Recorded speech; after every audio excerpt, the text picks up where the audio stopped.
Among the 10 great prophetic signs that point to Christ's coming, one of the most interesting is the technology that would facilitate the mark of the beast technology. In Revelation chapter 13, we're told something quite extraordinary. Though money has been used throughout human history, gold and silver coins, even currency, the Bible indicates that in the last days it will be a cashless society. Furthermore, it indicates that the Antichrist and his partner, the false prophet, after the Antichrist goes in the temple and says he's God, that they will demand that everyone on earth worship him. If they do, they will give them the number 666. It is both a mark and a number. It's related to the name of the Antichrist. Now, the Bible indicates that if you have this number, you'll be able to buy and sell. But if you don't have the number, you will not be able to buy and sell.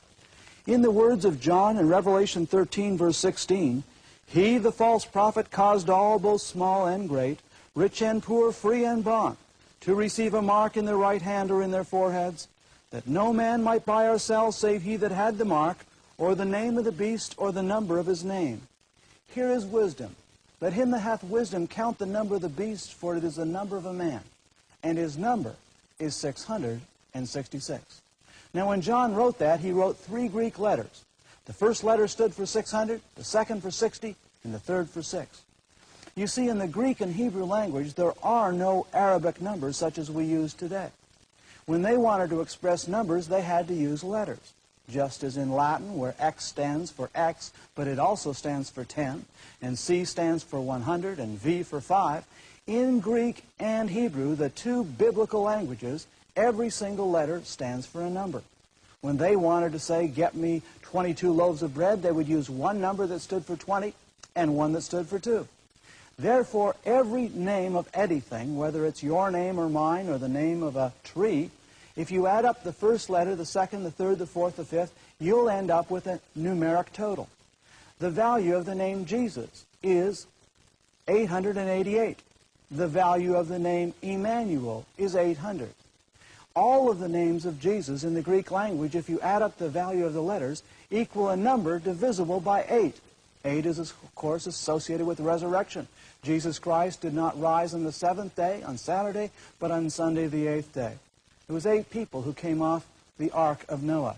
It's associated with resurrection. The number 666 is associated with the Son of Man, the Son of Antichrist, that Antichrist who will come as the son of Satan in the last days. This man will have the number 666 associated with his name. It's not for you and I.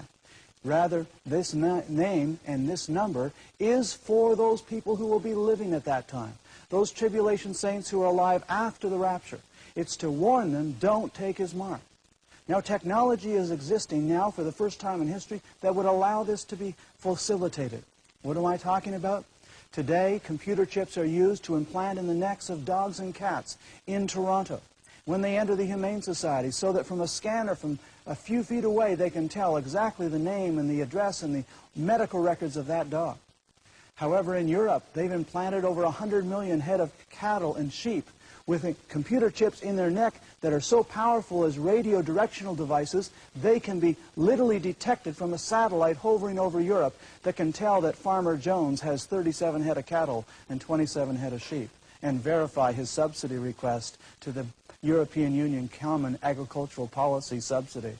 We live in an astonishing day. Today, technology exists to implant a computer chip the size of a grain of rice in an animal. But even smaller, it could be implanted into a human being. In South Korea, when a person enters a hospital, they often put a computer chip beneath the skin of one of their fingers to enable them to have positive ID so they don't take out the appendix of the wrong person. We live in an astonishing age. The technology now allows the government to develop these kind of identification, absolute, unique identifier numbers. They're trying to do this in terms of the computer chips that are being placed inside credit cards, so that with a radio directional finder device, you'll no longer have to present your card at a scanner, but as you walk through the doors of your bank, the bank scanner in the door will be able to recognize your number from your card in your wallet or purse. And up on the computer screen of the teller will come your face and your bank accounts, the fact you have a wife and a dog, and all the other information about you.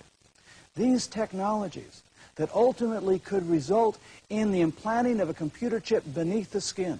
Why would they do this? Well, there's a tremendous problem with theft. People are afraid of robbery. There's a tremendous problem in our world with counterfeiting of credit cards. The way to eliminate this fear of theft and counterfeiting is to implant a chip beneath the skin. A chip that would be biometric. In other words, it would have your voice print electronically embedded in the chip, so that you would present your hand and you would say, my name is Grant Jeffrey.